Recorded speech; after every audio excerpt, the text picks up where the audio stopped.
دووبارە سەڵاو بڵێ کاکشۆن پێش ناوبڕەکە پرسیاری ئەوەم لێ کردی سەر ڕای تەمەەن کورتی ئەزمونونەکەیان ئەوان یاسای ڕۆژنامەگەری عێراق پێشکەوتوترە لەوەی لە کوردستاندا هەیە. عێراق یاسای ڕۆژنامەگەری نییە تا ئێسش یاساکەی نییە یاسایەکی دەرکرد لەم دوێ یاسای مافی ڕۆژنامە نووسان بەڵێ ئەو یاسایە جایە لە یاسای ڕۆژنامەگەری و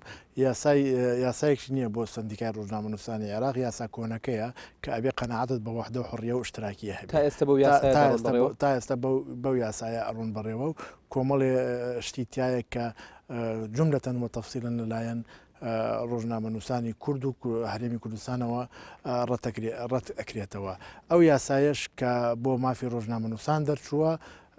سوودی زۆر لە یاسای ڕێخستنی کاری ڕۆژنامە نووسی ئێمە وەرگیراوە لای ئێمە چەند یاسایەک هەیە لە بەرژەوەندی ڕۆژنامە نووسانە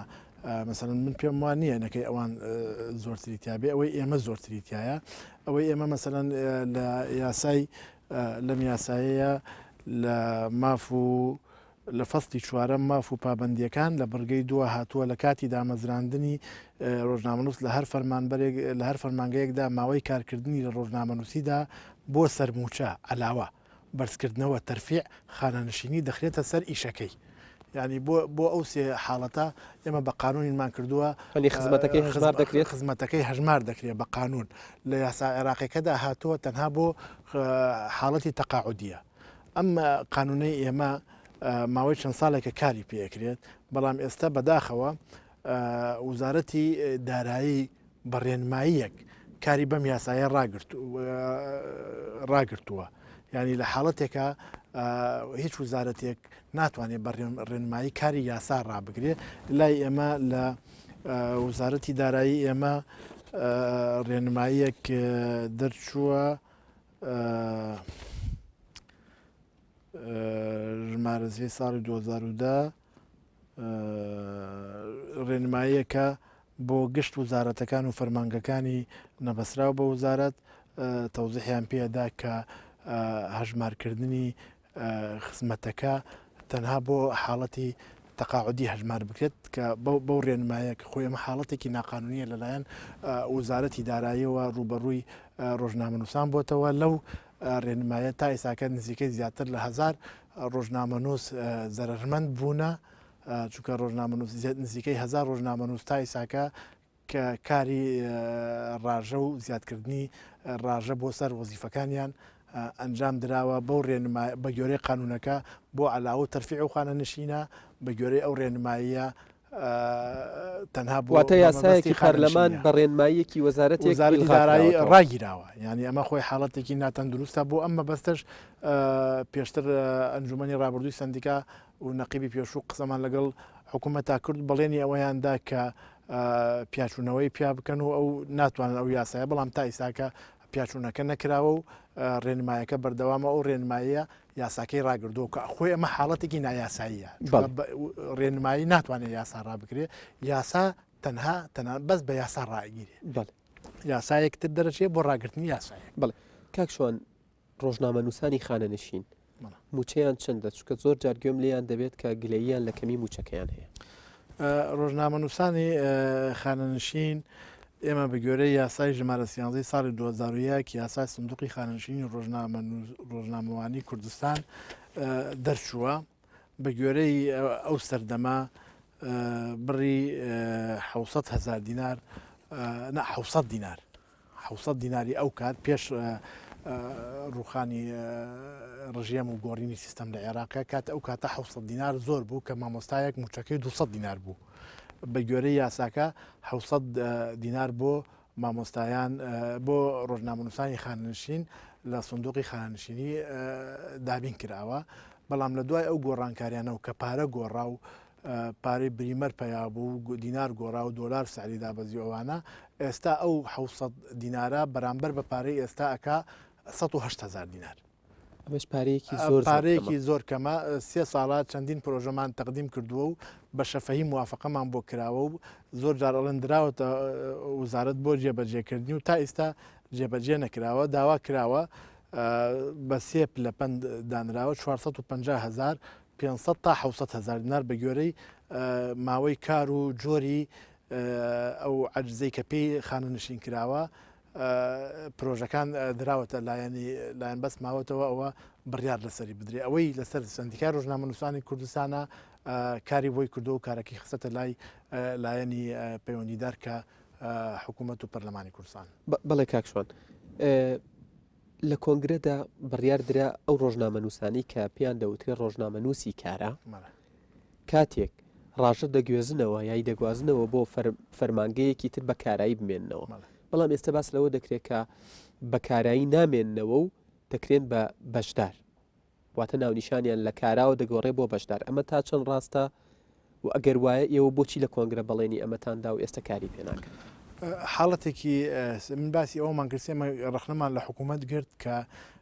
وزارەت بەڕێنمایی یاسای ڕاگرتووە ئێمە ناکرێ بێت بە بڕیارێکی کۆنگرا بڕیارێکی پەرلەمان ڕابگرین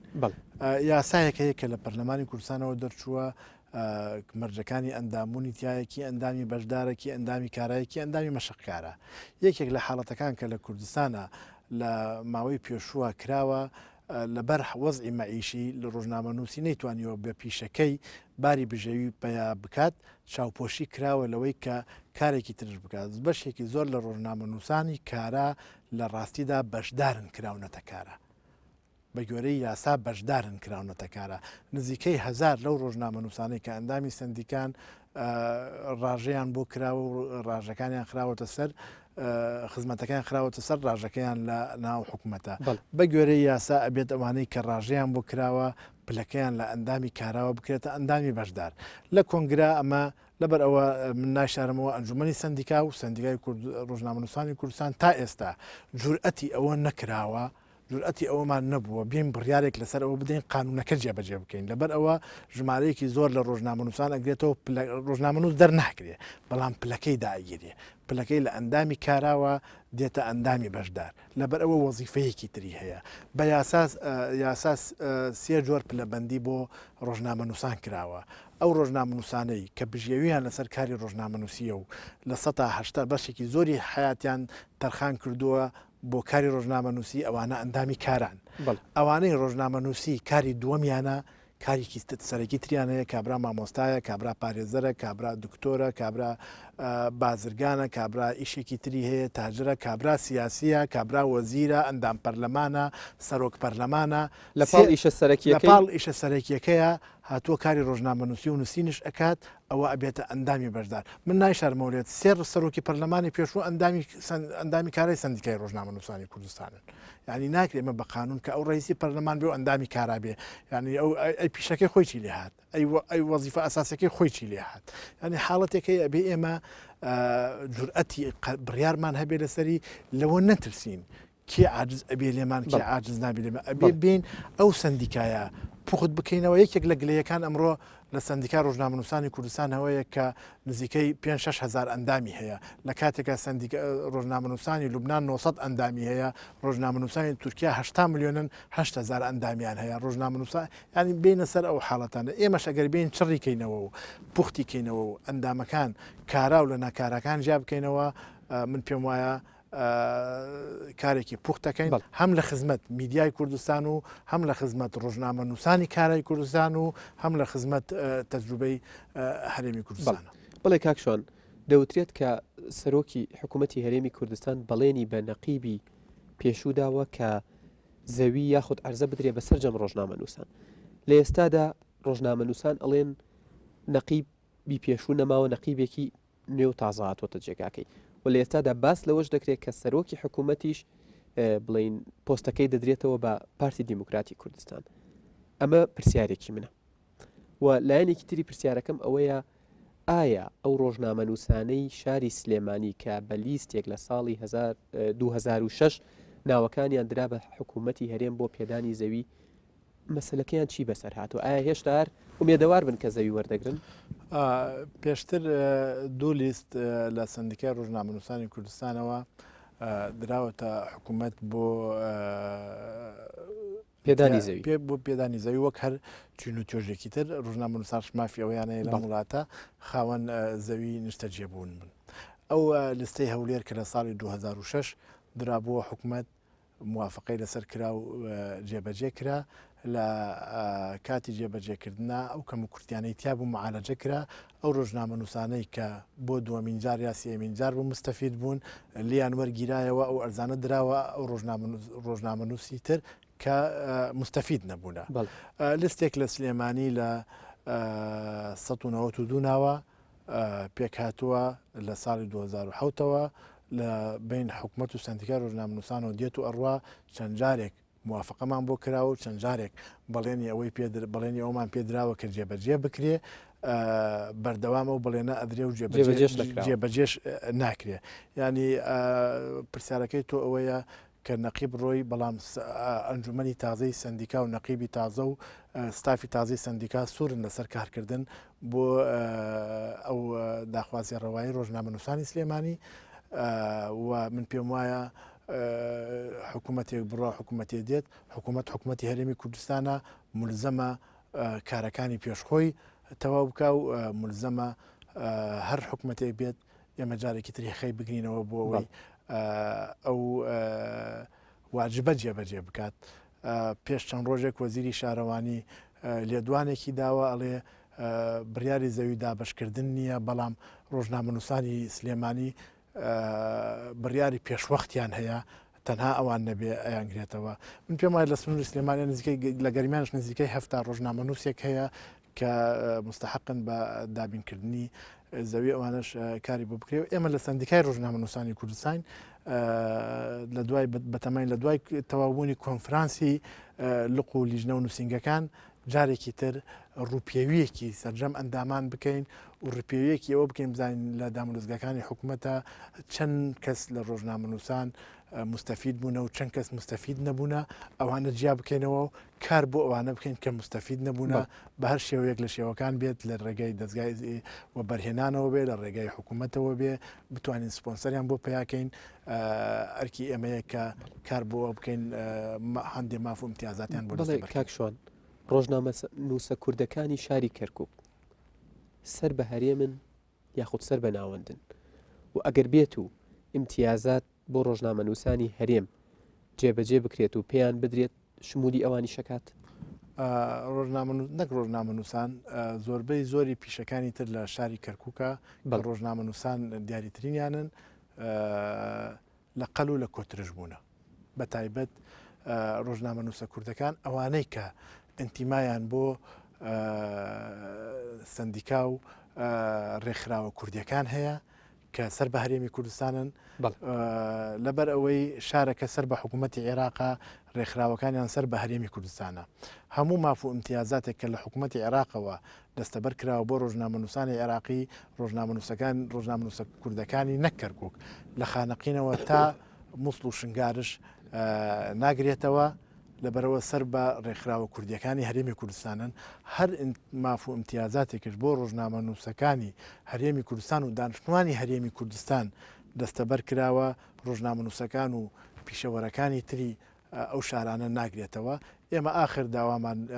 سندیکای ڕۆژنامە نووسانی کوردستان و یەکێتی نووسەران و سندیکای هونەرمەندان کۆبنەوەیەکمان لەگەڵ وەزیری ڕۆشنبیریا کرد و داوای ئەوەمان کردەی لانی کەم ئەو ئەندامانەی کە پەیوەستن لەو ناوچانە پەیوەستن بە ڕێکخراوە کوردەکانەوە بە حەقی سلفەی عقار و سلفەی زەواج کە لە حکوومەتی هەرێمی کوردستان لە امتیازاتی هەردوو لا نەبن لەوێ لە حکوومەتی هەرێمی کوردستان ڕەچاوی ئەو حاڵەتانە بکرێن هەر حەقی ئەوەی کە ئەنتیمایان بۆ ڕێکخراوە کوردیەکان هەیە ئەو مافانەیان بۆ دەستە بەربگرێت بەداخەوە تا ئیساکە وەڵامی ئەوەمان وەرنەگردوێتەوە لە حکوومەت ئایا ئەو مافانە ئێمە ئەگرێتەوە یان ناگرێتەوە تەن زۆر فەرمانبەرمان هەیە ئێمە فەرمانبەری لەو شارانە فەرمانبەرمان هەیە فەرمانبەری حکوومەتی هەرێمی کوردستانن ئەو مافانە نایەنگرێتەوە لەبەرەوەی دانیشتووی شاری کەرکووک و ئەو ناوچانن کەواتە بە هەموو شێوەکەمان بوون بە قوربانی قوربانین لەبەرەوە ئێمە لە ئەنجومەنی سندیکای تازە قسەمان لەگەڵ ئەنجومەن و سندیکای عێراقی کردووە کە پێشتر مزەکەرەیەکی تەفاهم هەبووە لە نێوانمانە ئەو مزەکەرە تەفعیل بکەین کار بۆ ئەوە بکەین بە هەردوو لامانەوە ئەو ڕۆژنامە نووسانەی لەم ناوچەن چی کورد و چی غێرە کوردی امتیازاتی هەردوو لە هەم حکوومەتی هەرێم هەم حکوومەتی عێراق بیانگرێتەوە کە تا ئیسە لە ماوەی 10 ساڵی ڕابردووە بێبەش بوونە لە هەموو امتیازەکان بەڵێ کاکشوان لە ماوەی ڕابردوودا کۆمەڵێک ڕۆژنامەنووس کۆمەڵەیەکیان ڕاگەیان بە ناوی کۆمەڵەی ڕۆژنامەنووسانی کوردستان. پرسیارەکەی من ئەوەیە، ڕای تۆ چییە لەسەر ئەم کۆمەڵەیە و ئایا ئەو کەسانەی دەبن بە ئەندام لەم کۆمەڵەیە لای ئێوەش وەکو ئەندام دەهێڵدرێنەوە؟ ئێمە لە ئەنجومەنی سندیکای ڕۆژنامەنووسانی کوردستان بڕیاری ئەوەماندا کە هیچ قسەیەک یان هیچ ڕەتفعلێک بەرامبەر ئەو یا هەڵوێستێک بەرامبەر ئەو ڕۆژنامەنووسانەوە ئەو ڕێکخراوە دەرنەبڕین، نامانەوێ تفەنگ بە تاریکیەوە بنین، نامانەوێ قسە لەسەر شتێک بکەین کە نەزانین چییە.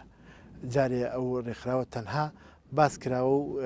ڕاگەیاندێک بڵاو کراوەوە کە شتێکی وا بڵاوکەنەوە، نە خەڵکەکانی دیارن،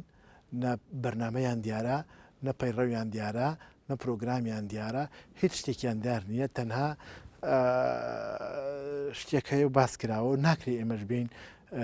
هەڵوێست لەسەر شتێک وەربگرین کە نەزانین چییە. ئەگەر شتێکی باش بێت بۆ دژایەتی بکەین، پێویست بەوە ناکە، پێویستە هاوکاری بین و پشتیوانیشی بکەین. نامانوێت لە خۆمانەوە بکەین، بەڵام بە گوێرەی یاسا مافی ئەندامبوون بۆ سندیکای ڕۆژنامەنووسان مافێکی اختیاریە، کەس بە زۆر نەکراوەتە ئەندام. ئەوەی لە دەرەوەی سندیکای ڕۆژنامەنووسانە حەقی خۆیەتی بڕاتڕێکخراوە بە خۆی دروستەکە بە گوێرەی یاسای ژمارە 18 کۆمەڵەکان و بە گوێرەی یاسای NGOی کۆمەڵە مەدەنیەکان NGOکان کۆمەڵی خەڵک بۆیان هەیە بڕۆن ڕێکخراوێک دروست بکەن کە قانون ڕێگە ئەدات تۆ بۆت نییە دژایەتی هینێ بکەیت و نامانشەوێ ئێمە مووقف پێتم مووقف لەسەر سەراب دەربڕین، چونکە هیچ بەرچاوڕوونیەکمان نییە بەرامبەر ئەو کۆمەڵ خەڵکە. ئێمە ڕێکخراوێکین ژمارەیەکی زۆر دەتوانم بڵێم لە 90 ڕۆژنامەنووسانی کوردستان ئەندامن لەو ڕێکخراوەی ئێمەیە.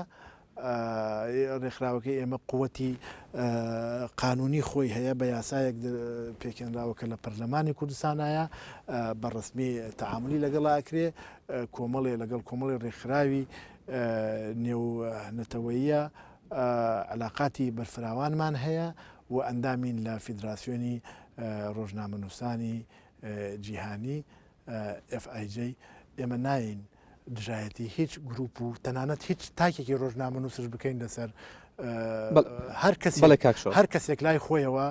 دەستکەوتێک بۆ ڕۆژنامەنووسانی کوردستان بەدەست ئەهێنێت، ئێمە دژایەتی ناکەین و پشتیوانی. کاکشوان ئەو کەسانەی یاخود ئەو ڕۆژنامەنووسانی کە ئەم کۆمەڵە نوێیان ڕاگەیاندووە دەڵێن ڕاگەیاندنی ئەم کۆمەڵەیە دەگەڕێتەوە بۆ ناکارایی سندیکای ڕۆژنامەنووسانی کوردستان و دەشڵێن کە سندیکای ڕۆژنامەنووسانی کوردستان ڕۆژنامەنووسانی پۆلێن کردووە، لەسەر هەندێک بەدەنگ دێت و لەسەر هەندێک بێدەنگە. ئەوە بیانوویە و هیچ بنەمایەکی نییە، تەنانەت بیانوە و ئەو ڕۆژنامەنووسانەی من نامەوێت ناوبێنم کە بچووکترین کێشیان لێ ئەقەومێ کە ئەندامشنین لە سندیکای ڕۆژنامەنووسانی کوردستانە پەنا بنە بەر سندیکای ڕۆژنامەنووسانی کوردستان بۆ بەدەنگەوە هاتنیان لە دادگاکانە. چەندین جار نەقیب یان ئەندامانی ئەنجومەن یا جێگیری نەقیب خۆی لەگەڵ ڕۆژنامەنووسەکانە چووەتە دادگا کە ئەندامی ئەو سندیکایشتین و ئامادەیی ئەوەشمان دەربڕیوە کە هاوکاری تەوایان من تەنانەت پارێزەریانش بۆ بگین. نامەوێت لێرەیان ناوبێنم، هەندێشت هەیە پێوترێ خیتابی سیاسی یان هاش و هوشی ڕاگەیاندن، کۆمەڵێشتە بۆ بەدەستێنانی کۆمەڵی دوجار سندیکای ڕۆژنامەنووسانی کوردستان بە قانون سندیکای ڕۆژنامەنووسانی کوردستانە، سندیکای کۆمەڵی دەستگای ڕاگەیاندن نییە. بە گوێرەی ئەم قانونە من هیچ نووسرا و پشگیریەکی هیچ ڕاگەیاندنێک لەم وڵاتە ئەهلی و حزبی و حکومی و مەدەنی و شخصی ڕەت ناکەمەوە و قبولێکەمەوە لە هەر دەستگایەکی ڕاگەیاندنش نووسراوم بۆ بکرێت من وەرێگرم بە گوێرەی ئەم قانونە. من ئێمە سندیکای ڕۆژنامەنووسانی کوردستانی سندیکای چەند کەناڵێک نییە یان چەند ڕۆژنامەیەک کە خۆمان جیا بکەینەوە لە میدیای کوردی بڵێن ئێمە سندیکای ئەم بڵێن ئێمە کۆمەڵی فلان و فلان و فلان و فلانین، ئێمە کۆمەڵی ئێمە سندیکای ڕۆژنامەنووسانی کوردستان. بەڵێ کاکشۆن زۆر سپاس. لەبەرەوەی ماوەی بەرنامەکەم بەرەو تەوابوو نەچێ بۆیە ناچارم پرسیارەکانم کورت بکەمەوە بۆ هیوایی تۆش بە پێی مەجال بە کورتی وەڵامم بیتەوە. کاکشۆن ڕۆژنامەنووسێک پێی وتم شوان داودی هەمیشە ڕخنەی لە نەقیب و جێگری نەقیبی پێشوو دەگرت. ئایا کە ئێستا کۆنگرەی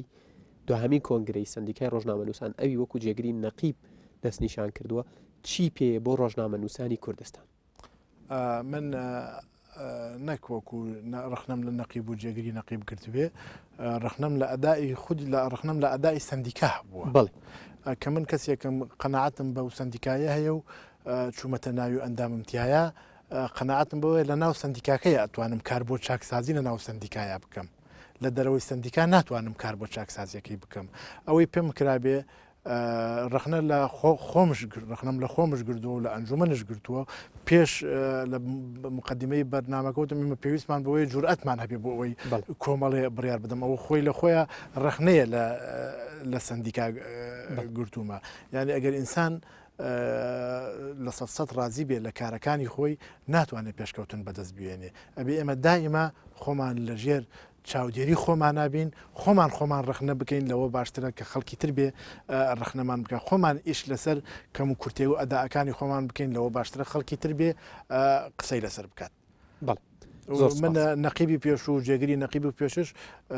برای بەڕێزی من و مامۆسای منم ئیسفادەم لە تەجروبەکانیان کردووە و ئێستش ئەوەی خۆم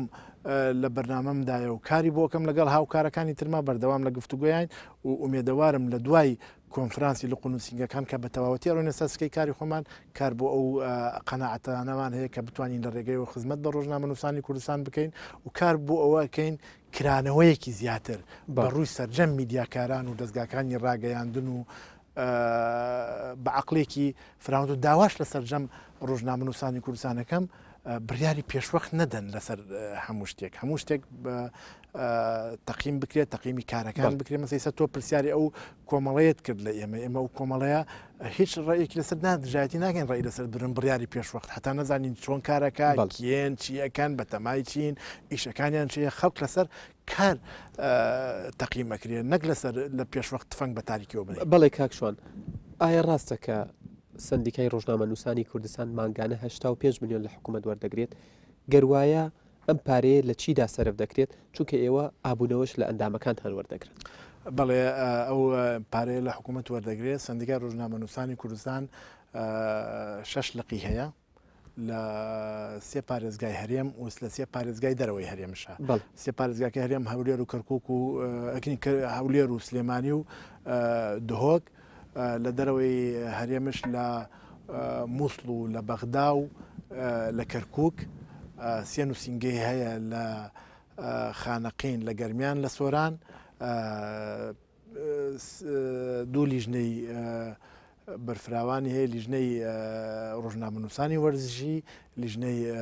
پشتیوانی لە ڕۆژنامە نووسانی مینە دوو لیژنەی تری قانونی هەیە کە لە مؤتەمەرە هەڵەبژێرن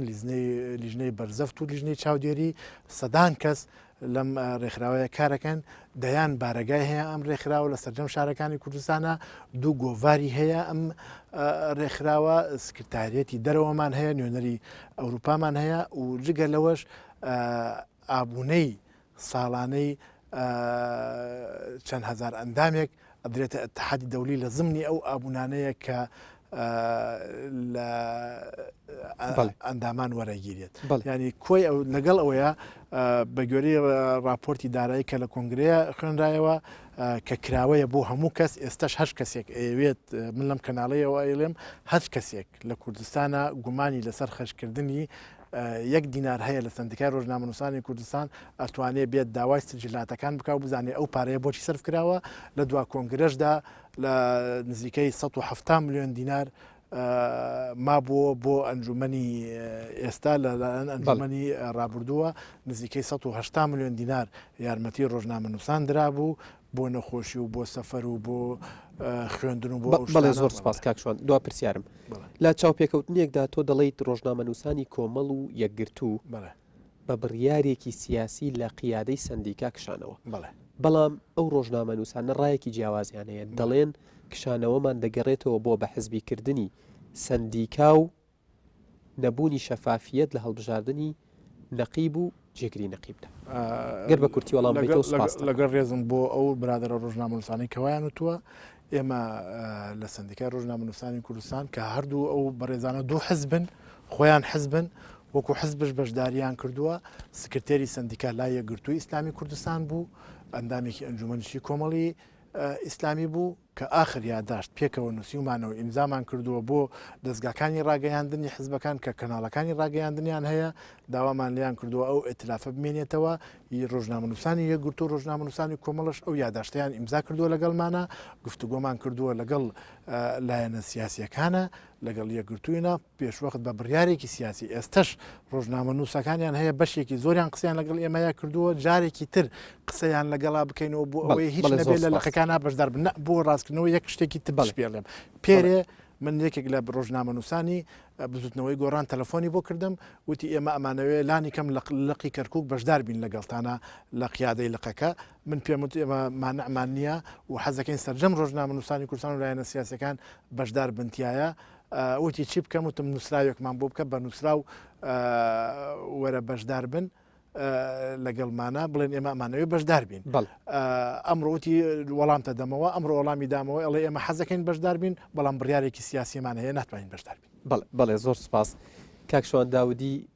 جێگری نەقیبی سندیکای ڕۆژنامە نووسانی کوردستان زۆر سپاس بە ئامادەبوونت لە ستۆدیۆکانی NRT و لە بەرنامەی چاوپێکەوتن مادوومان کردی هەر بژی زۆر سپاسانەکەم و هیوای سەرکەوتن و پێشکەوتن بۆ میدیای کوردی و سەرجەم ڕۆژنامە نووسانی کوردستان دەخواست زۆر سپاس بڵێ بینەرانی ئازیز و خۆشەویست لە ماوەی ڕابردوودا بەرنامەی چاوپێکەوتنمان پێشکەشکردن کە تایبەت بوو بە سندیکای ڕۆژنامە نووسانی کوردستان و ئەدایی ئەم سندیکایە و هاوکات گفتوگۆمان لەسەر چەند تەوەرێکی تریش کرد تا چاوپێکەوتنێکی تر بەخواتانە سپێرم و ماڵتان ئاوا بێت.